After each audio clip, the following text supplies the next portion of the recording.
Welcome everyone to the sixth round post-fight show for UFC 212 with me, Zane Simon, and my co-host Eddie Mercado from Bloody Elbow. We are here to recap the UFC 212 fight card, which I know a lot of people were hating on, but man, that was a pretty damn fun fight card. What a phenomenal fight card. Like way better than I ever could have imagined it would have been. I thought there were a lot of close matchups, Mm-hmm. and I just thought it was going to be kind of a lot of sticky fights where maybe a lot of boring decisions. But damn, there were only 3 decisions out of the entire card. And that's Yeah, unheard I of. mean, and one of them was a shocking decision in that Vitor Belfort and Nate Marquardt actually made it 3 rounds. I entirely blame Phil McKenzie for that one, since in his preview he said that he thought that Nate Marquardt would win a boring 3-round decision, but which I kind of thought he did. Maybe we'll get to that, but otherwise, no. I mean, I was always a little weird that I found it a little weird. I mean, I knew it was low on name value, but going into this, I thought I was like, you got 2 like elite level fights at the top, very top levels of skill and performance, and then the rest of the card is just knockouts. Like that was all you're headed for. So I thought it was awesome though. yeah, it was definitely. So obviously at the top we have a new featherweight champion. Max Holloway beats Jose Aldo, and I mean, it's not 13 seconds, but there's something even slightly more impressive about not just, like obviously the one punch KO is amazing, and we know it's not a fluke with Conor McGregor, but to actually go and like break somebody down over several rounds, like and actually have to overcome some adversity. I mean, yeah, Holloway ate some early hard strikes, he you know, did. and it was crazy because when he came out, he was giving Aldo a lot of respect, as anybody should, and then he got tagged really hard with a lot of clean strikes and then ate a knee against the fence, and then he kind of had this look like, holy shit, like I thought this guy was going to hit hard, and I get in here and he hits like just as hard as I thought he would, but he toughed it out. He really did, and Yeah, I mean, Jose Aldo can't have really any argument about losing this fight. Like, there's no question that Max Holloway went out and beat him. It's not the like, oh, I got caught, oh, you got lucky. Like, no, Max Holloway went out and put it on him, and in that 3rd round, just put a beating on him. Which the thing that shocked me, I mean, so early this fight. Actually, none of this fight looked how I thought it would, if I'm going to be frank. Because I figured if they were going to stand at range a lot, and if Holloway was going to get slowed down to Jose Aldo's pace, which he did early, it would be behind Aldo's kicking game, which Holloway has never shown a big answer for a hard kicking, for a leg kick game. Like, he doesn't check kicks. He just walks through them and puts volume on people. And not many leg kicks were even thrown by Aldo. Not like Aldo I thought. Threw 1, maybe 2. And so he never got that kicking game going, and he was doing well early, but then it became a thing of like, to Holloway to pick up on Aldo's, boxing and to pick up on his timing. And because as rounds went on too, like, Aldo, I don't even want to say he was slower, but he slowed his own pace. And maybe that's just from years of having this ability to kind of coast out once he's leading and winning. Like, Aldo came out, got Holloway into his rhythm and into his fight, and was doing well, putting it on Holloway. And then as the fight went on, Aldo just kind of took his foot off the gas and really let Holloway start to get creative and start to find his own rhythm and get back into that fight. And part of me is like, well, that's Max Holloway's plans to step things up round after round. But the rest of me too is just wondering, like, did Jose Aldo get tired? Is there a reason he didn't throw any kicks? Like, his game plan started, it just seemed to get simpler and easier for Holloway to solve as the fight went on, which surprised me a lot. Yeah, and it really seemed like Holloway really turned it up a gear in that third. Like he Oh really stepped on the gas. I think more so than Aldo, letting off the gas. yeah, And it was crazy. It was Holloway was making Aldo miss a lot. yeah, And that was kind of really putting Aldo out of position and leading to him getting hit. And man, I think it was just the pressure of Holloway got to him. It was yeah, like, oh, we're gonna coast for this first round, like super slow pace, like a Muay Thai first round. It was really slow until Aldo had his blitzing moments. But it's almost like Holloway came out sprinting in the third. Like he yeah, knew it was definitely. like this is as fast as this dude's wanting to fight. And I mean, part of that too is, and this is one of the things that I wondered about. I picked Aldo going, behind a leg kicking game, frankly. But I wondered if Holloway's pace, like Holloway is the craftiest, most skilled, highest paced range fighter that Aldo's ever faced, and it was just like, Aldo has never had to respond to that. He's never had to respond to somebody who could stand at range with him and work at a high pace and do so with a fair degree of technical safety. Guys that he's Yeah. fought who would, guys like Kenny Florian or uh who's the Mark Hominick, like even as reasonable strikers, especially Hominick, these are not dudes who could like bang it out and be the tightest, most defensive fighters in the world. And Holloway had that ability. And it seems like once he did turn it up, Aldo was just not. He was too. I don't even want to say like uncautious, but maybe not concerned enough with the ability for somebody to actually make him miss and still be there to fire back. Yeah, I thought it was an excellent display. And Max Holloway is the best 145er on the planet right now. Like Yeah. there's no arguing that. And No. and we still haven't even seen him in a fourth or fifth round, Well, he's going to have Frankie Edgar coming up on him probably. which is interesting. I'm glad that Yeah. this is the situation because I kind of felt like Holloway should have fought Frankie before he got to the title. But I mean, I'm okay that he didn't. I mean, what a crazy win streak he was on. You know what I mean? So I'm not even mad. But I'm so happy for Max Holloway. Like I can't Yeah. help but like just be happy for the dude. Oh He yeah. really showed up. He. And This is. and I thought it was a good stoppage too. I thought Oh yeah. Aldo was not defending himself properly. Solid stoppage. They could have stopped it a minute earlier. Frankly, I mean, he ate like 60 shots without answering back with any meaningful offense other than a thumbs up. Like, he gave it a like. He's like, I like yeah. this beating. Continue it. So before that, Claudia Gadelha, Carolina Kowalkiewicz in the co-main event. Gadelha, it was looking about like the fight I thought it would be for a little while. Both getting a little done. Kowalkiewicz being a little more active at range. Gadelha hitting a little harder. Then Gadelha she hit that big body lock takedown, and that was it. Yeah, that was a wrap. It was like a completely different game. It was super competitive, and the second it hit the mat, it was a one-way train. Yeah, it surprised me because Kowalkiewicz has at least usually been a pretty good scrambler on the ground. Like she's not the cleanest grappler in the world, and she's mostly been too willing to play guard and things like that. Some bad habits picked up on the European fight scene, but I think it just sucked for her because I mean, Gadelha landed in side control, and yeah, that's it's so tough when someone takes you down and they get such a dominant position right off the bat. I mean, you're instantly, I don't want to say panic mode, but you're not in a good frame of mind exactly. And Gadelha, I mean, she made all the right moves. She yeah. took the back and went right for the choke. I mean, props to her. But And she's in a I'm shitty also like, position, kind of. mhm, She's in a kind of a shitty position. She's 0-2 yeah, against the champ. It's the Joseph Benavidez kind of situation with Mighty yep. Mouse. Like, do we want to see that again?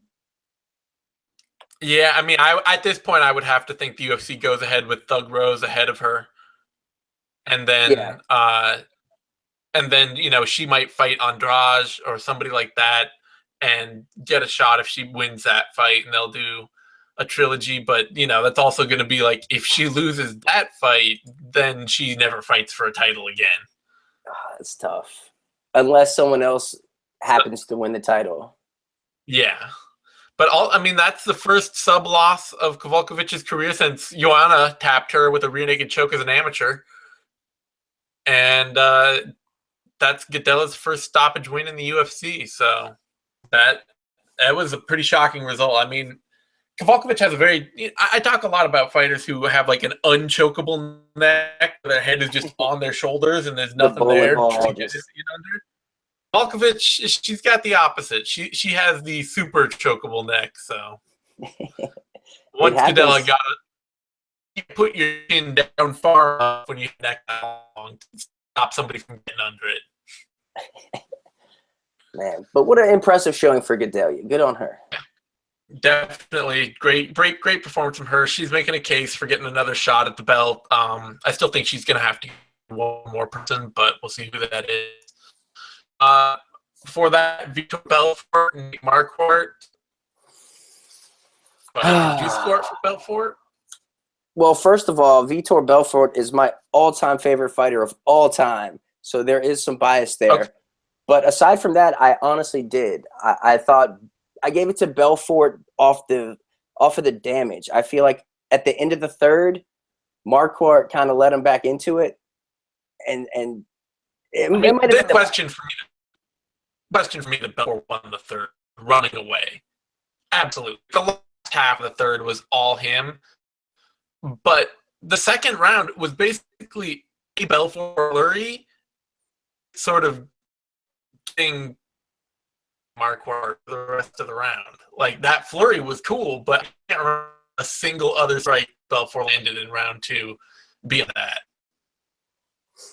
Yeah, it was. I definitely gave. Well, you know what? I gave the second round to Vitor. I thought he did the damage, and I had to score that, even though Marquardt did come back. I don't know. There was like one 10-second moment of offense for him in that round. But I feel like that 10 seconds did more damage than the accumulative, whatever Marquardt was doing. But, I mean, I'm not upset. They could have gave it to Marquardt, and I've been like, okay, cool. Yeah. It's a fun decision for me. It's a decision Vitor's won in a decade, so I'm a little for him. He says we're gonna have to swallow a lot more Vitor after this, which I'm less excited about. But yeah, I mean, I hope they do the Legends thing. Keep feeding him these guys. Like, that's okay with me. Like, I'm so okay with that. There's a fight against Rashad Evans just sitting out there. Yeah, that needs to happen. That's like screaming, hey, this needs to be a Brazilian main event for a Fight Pass card or something. There you go. Before that, Paulo Enrique Costa, Olawale Bamboj. Warning, I don't know exactly what's doing out there, but he was there for about a minute. He was there until he completely blew his wad and had absolutely nothing left to give. I mean, I've never seen someone so petered out in my life. I was feeling bad for him. And but he answered the bell, went out there, and yeah. What a match of like just hulks. Two dudes who were always gonna burn all their energy in about 2 minutes, and then either a knockout as quickly as possible. I'm that we didn't get like a 3-round horrible slog with both of them. Like, your Kimbo Slice versus what's his name? Dada 5000. Nothing. Houston Alexander. Oh wow! Yikes! They're both just hands on knees, looking at each other. It felt destined for that kind of fight, but Borchinia is.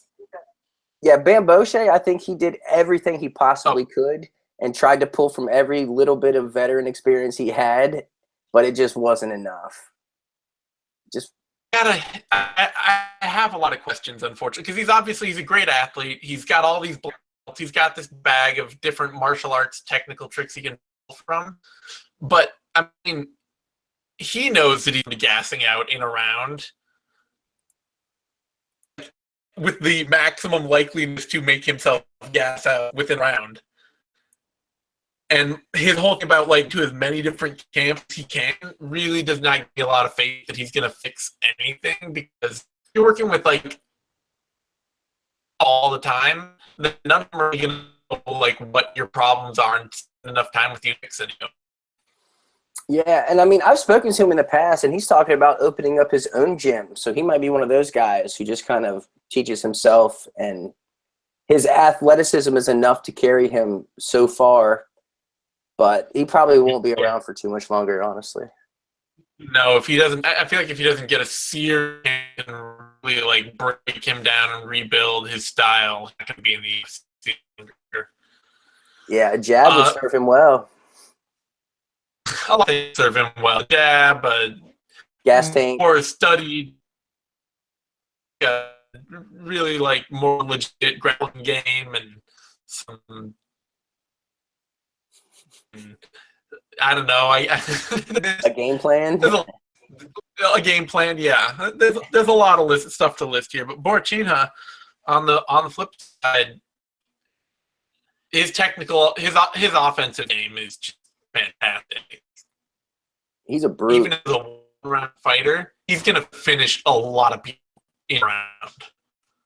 He's a brute, and he's got that Yoel Romero kind of freak athleticism. He's like a smaller Lou Ferrigno out there. Just he's a middleweight. He's middle ream. His offensive game, his bricked up style. He's the miniature version of Uberim. That is so fair, minus the kicks. Yeah, well, for this fight at least. But he's and like you win a lot of fights being that, especially in the middleweight division that is off. It's all of these funky matchups. All these people have real limited one-dimensional games that they somehow make work. I think he should fight probably someone like Uriah Hall, someone like that. Even like step up, but he's got the right kind of style to beat Hall, in that Hall tends to just kind of drift people, take aggression to him. But I'd also just like to see him. I mean, there are a lot of fights that I want to see him in. I'd be happy to see Kelly, him. Just for like the freak show factor. Because know Dan Kelly would win. He could, who could fight? Hector Lombard. Oh fuck yes. That would like complete the universe. Like I would figure out the meaning of life if that happened. Yeah. Otherwise, I'd be happy to see him fight some dudes like Jack Hermanson and Andrew Sanchez and some of those dudes, and like battle his way up the division, take some time, see what he can do. He's a young kid. I expect that he's going to get better. His defense needs to improve. That's a big thing, but hopefully it will with time. Before that, Yancy Medeiros, TKO Silva. Man, both those dudes got hurt so much in that fight. This is exactly what I was expecting in this fight. Like exactly what I was expecting. I thought Silva looked better than I was expecting, I gotta say. Yeah, his striking, if he'd learned to strike like that like 5 years ago, he would have been a much better fighter than he was over those last 5 years. Yeah, classic Eric Silva though. Classic Eric Silva performance. They both did well. Yep. Yancy, he gutted it out. He leaves his chin up there to be hit, but he's tough enough to take it. And good on him finding some consistency. First time he's got back-to-back wins in a long-ass time. So good on him, man. He's fun to watch. He's always an exciting fight. Yeah, he's got that pseudo Stockton style training out there with the Diaz brothers. He doesn't have their output or durability, but it still makes for a fun fighter to watch.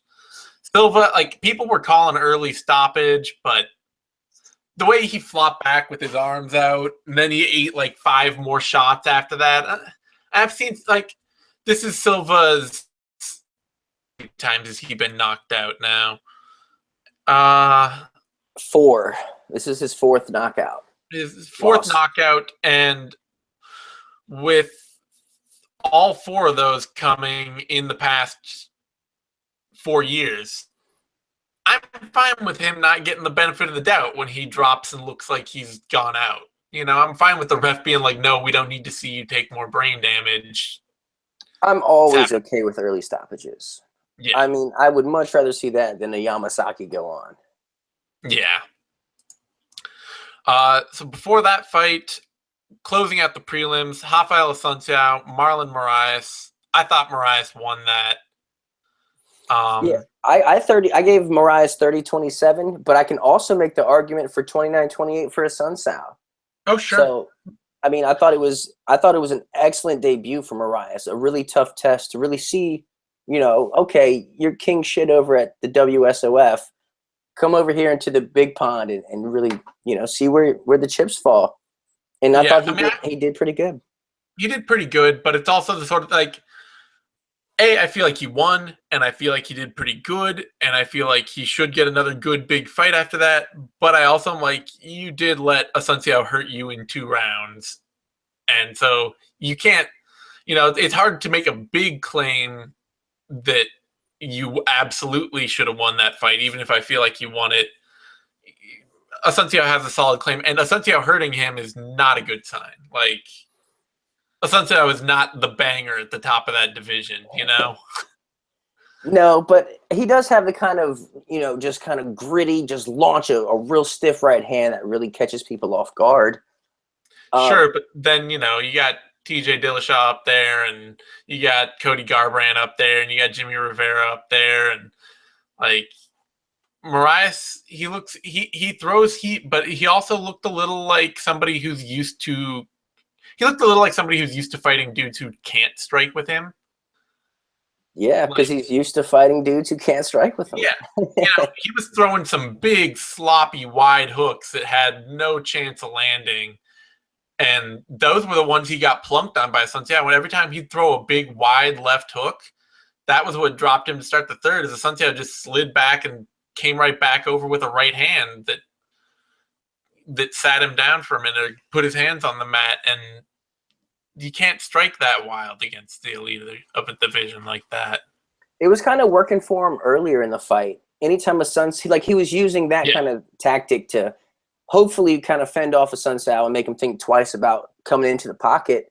But, over time, Assunção built up the confidence. He's like, hey, I can hurt this guy. I can step in and actually damage him. And what surprised me was Assunção wasn't even really looking for the takedown that often. No. Like, I was a little shocked. Like, he was content to bang it out with Marlon Moraes.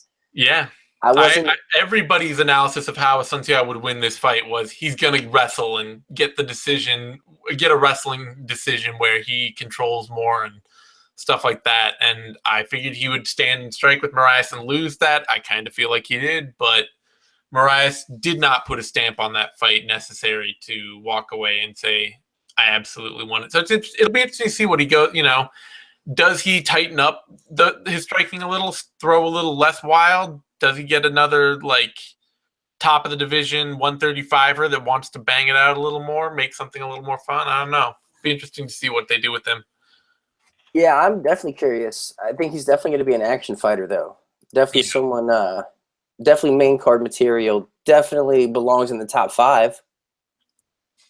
Yeah, I mean, it'll be interesting to see. I mean, there's a lot of guys charging up that division. So, it'll be interesting to see if he gets matched up with somebody like John Lineker or Thomas Almeida or Aljamain Sterling and people like that to see where he falls in that division, because bantamweight is quickly filling up with dudes who are looking to make a run. Yeah, I think, and the crazy thing about tonight is the bantamweight division got shaken up. Yeah. I mean, there was a lot of relevant fights going on, with Johnny Eduardo and Yuri Alcantara and Johnny Eduardo both losing to unranked dudes. Yeah, that's wild. Yep. And Assunção almost lost to an unranked dude. Yeah. So that division's definitely headed for something of a shakeup. That's exciting, though. What? That's exciting. That division needs some intrigue. I mean, Eduardo and Alcantara are not going to contend at this point ever again. Like, it's time for new blood to take over. So I'm not happy. I'm not unhappy about that. For that, Antonio Carlos Jr. beat Eric Spicely. That was a really fun grappling match. Happy to see it. Spicely more than willing to go to the ground with somebody whose jiu-jitsu is just better than his, and that's the best thing. Well, I mean, or what's he going to do? Stand with someone who's a better striker? Well, that honestly probably would have been his best path to victory, is to stay. I mean, because Antonio Carlos Jr. may be a better striker, but he's not a confident striker. He's not always a confident fighter. So you probably have a better chance of being wild on your feet and breaking his confidence than you do of just diving and hoping that his jiu-jitsu breaks down. I think this was best case scenario for this fight. I'm Oh just yeah, glad it they didn't was. try to trade on the feet. And No, I like seeing 50-50 guard in Yep. like an actual fight scenario, because there's so much talk in the jiu-jitsu world, oh, you're training sport jiu-jitsu or like street jiu-jitsu, and it's good to see like actual, kind of sport jiu-jitsu moves being applied to an actual fight where punches are legal, elbows are legal. I mean, and those dudes were sitting there 50-50 guard, like just hammer fisting each other in the face. Not significant strikes, but entertaining, fun, used to set something else up. Way more entertaining, probably the most entertaining shoe face fight I've seen out of him. Yeah, well, other than him losing to Dan Kelly, which is just Of always course. going to be hilarious. That's a whole nother type of awesome. Yeah.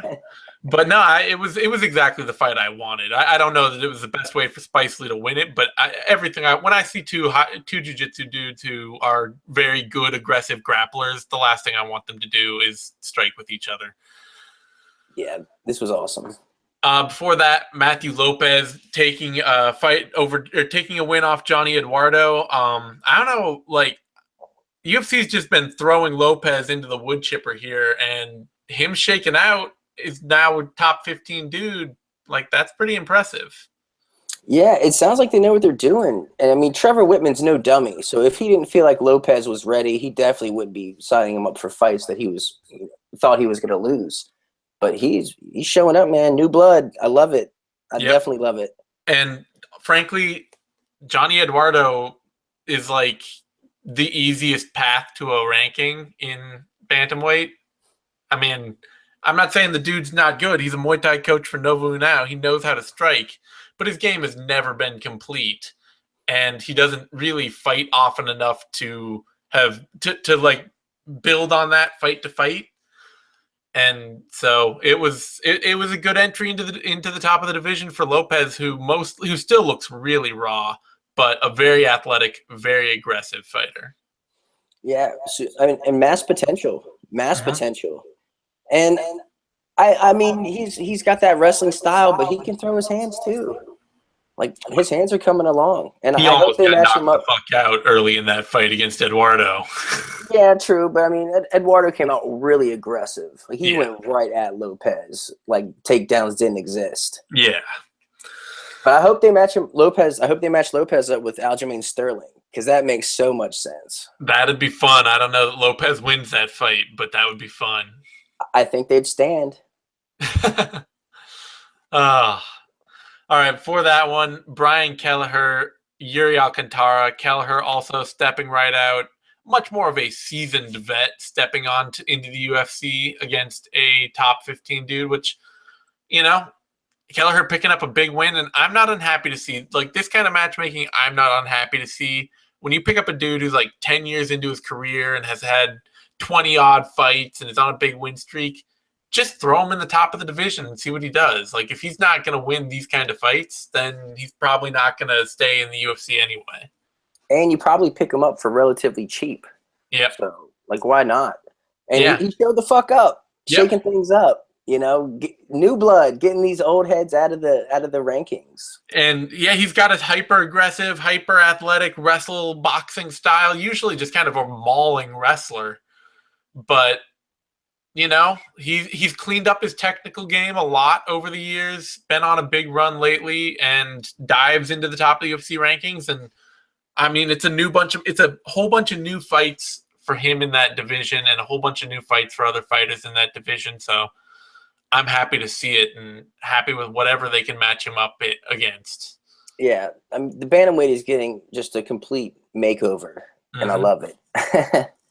Before that, closing the Fight Pass card, Vivian Pereira versus Jamie Moyle. Probably the worst fight on the card. Pereira was just more athletic, and Moyle tried to range strike with her and didn't have the tools to do it, basically. Yeah, she got lit up.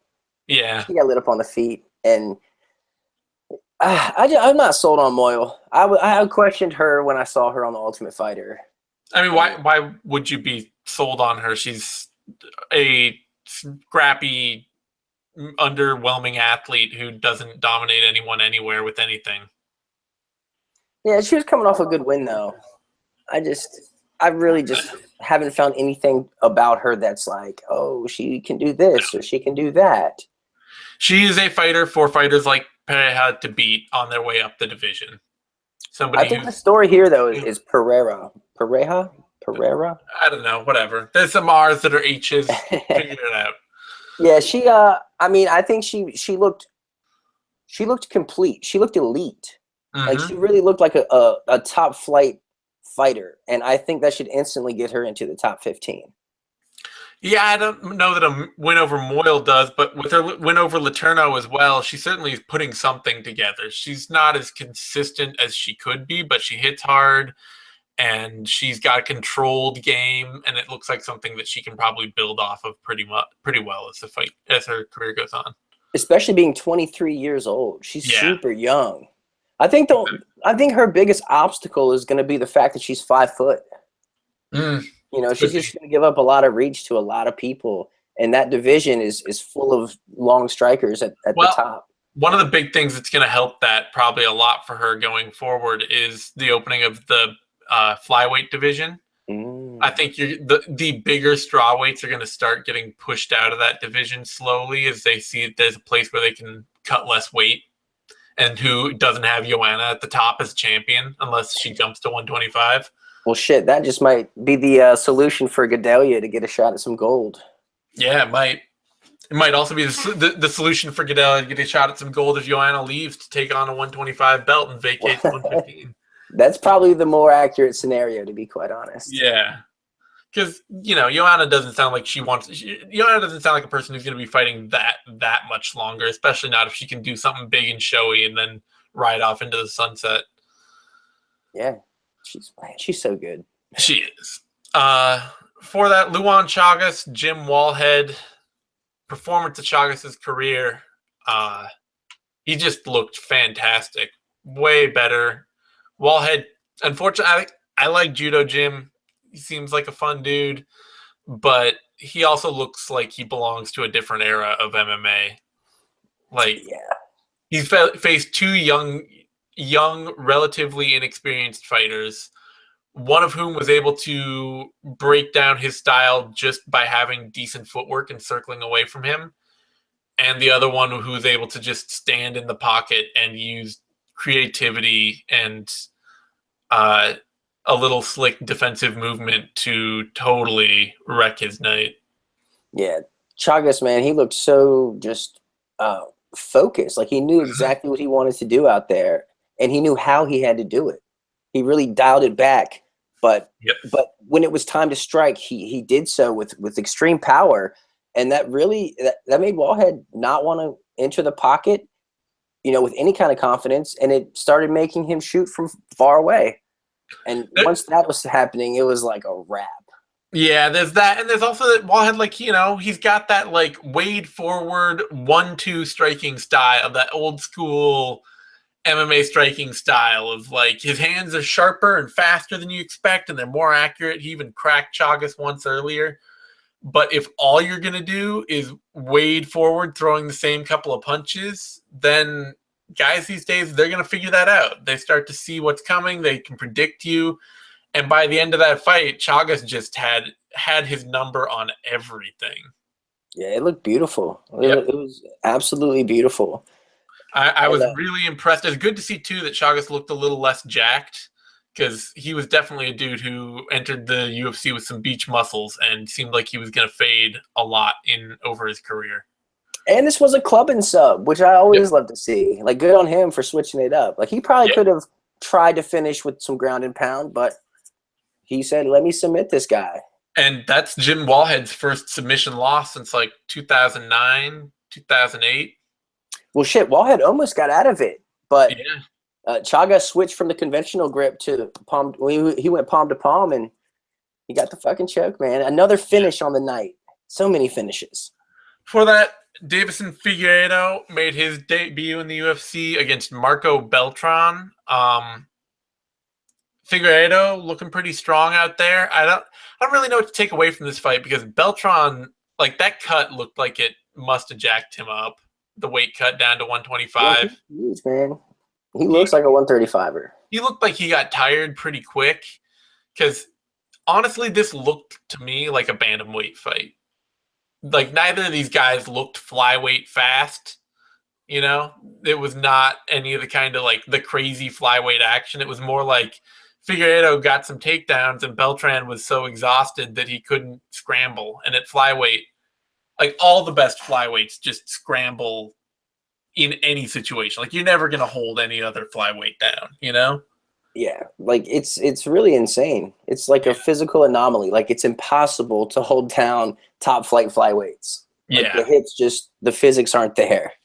So in part, I'm heartened to see Figueiredo looking like he's fighting smarter. His thing, like regionally, he was the dude who always seemed to get hit a lot before coming back and landing something harder or bigger or getting that takedown and that submission after wading through a bunch of shots. And he got cracked a little early in this fight, and he still went through a little bit of adversity, but mostly once he got going, Beltran just seemed to wilt, and it was all Beltran's fight. How old is he? Is this Figueiredo guy? How old is the Figueiredo dude? He is. I don't know. I forgot to. Let me see.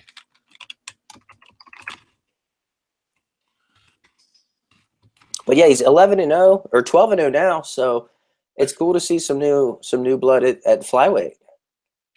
But like, yeah, I mean, how good is he though? Division. I'm not sure. I'm not sure how good he is exactly.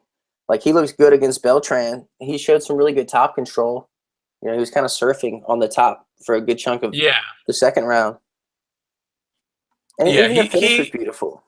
Yeah, he did well, but it was also doing well against somebody who just didn't look like they belonged in that division. So yeah, and that could be why it was a retirement at the end of the second round. He just was too tired to, you know, fatigue makes cowards of us all. So I think they were saying like Beltran maybe got cut open at the end of the round, and we didn't see it, and the ref stopped. Like I'm not sure exactly what went on between rounds, but either way, I mean, 125 just needs more people for people to fight. There's a bunch of awesome fighters in that division, but there's only like 25 of them, and they've all already fought each other at this point. So as many more bodies as they can get down there is a good thing. For sure.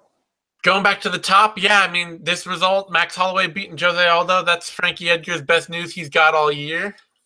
It's red panty night in the Edgar house. Any chance you think that Cub Swanson jumps him in line? Oh man, see, no. Jumps Frankie Edgar in line? Yeah, I mean Frankie Edgar. No, hell no. As a title challenger is not like that's not the UFC's favorite plan ever. They don't, you know, Frankie Edgar is not the dude that the UFC wants to give that shot to. Definitely not. But there is no way, like the way that Frankie Edgar dominated Cub Swanson, there's no way he can get a title shot ahead of him without crazy backlash. Like, yeah. Oh man, that would be a disservice to the sport, I think. Because those are the only two guys in line right now are Frankie Edgar and Cub Swanson. So yeah, but a win off of Lobov does not, like, that doesn't get you a title shot. It shouldn't get you a title shot. Let's not be too hasty in today's UFC. 4 years of retirement shouldn't get anybody a title shot either, but it's doing all right for GSP. He's an exception. He's an outlier in this particular situation. But man, Indeed. maybe Chan Sung Jung will win a couple fights in Not well. rematch. He just tore his ACL, so Oh shit, that's right. Damn. Well, Brian Ortega's coming back. Maybe he'll make a run. maybe. I mean, there are dudes on their way in that division climbing, but Come on, right Darren now, Elkins. Darren Elkins, where are you at? that's right. He's fighting Dennis Bermudez at UFC on Oh Fox man, 25. it's So gonna be such a war, it will be. It'll be a funky. bloodbath. It's a war of likable weird dudes. Like both Bermudez and Elkins are just like they both seem like really nice dudes, and they're just both Violent kind of as weird. hell. There will be blood. There There will be. will. But you know what's wild about this card is we were supposed to see Anderson Silva and Kelvin Gastelum, and I don't even miss it. Like No. it didn't even need it. No, that fight should never have been a major sales point. Like, watch Anderson get slept by Kelvin Gastelum. That's not a sales point any of us need for a card at this point. Yeah, yeah. It was Or fun. Anderson wins some wonky split decision in Brazil, Yeah, it like move him up the rankings. if you're like okay, we know that the UFC this card is never going to draw any casual fans into it. But if you're a hardcore fan and you didn't show up for Max Holloway versus Jose Aldo, like For that's as good a shame. fight as can be made right now. This is as good as MMA gets. So technically, the card didn't need that much more to sell it for me. But either way, I'm glad it overperformed. It was a lot of fun.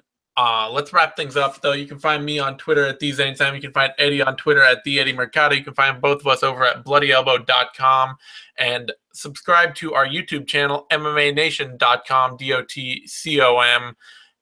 Give this video a like. That's a thumbs up thing over on YouTube. Both the subscription and liking our videos, those help us a ton, way more than you think they do. So we appreciate it. We'll be back next week for UFC Auckland, Hunt versus Lewis, and we'll have If I Did It, Care Don't Care, Vivisection, Heavy Hands, all that good stuff going into next week. Knuckle Up is tomorrow night, so stay tuned, everyone, and we will see you soon.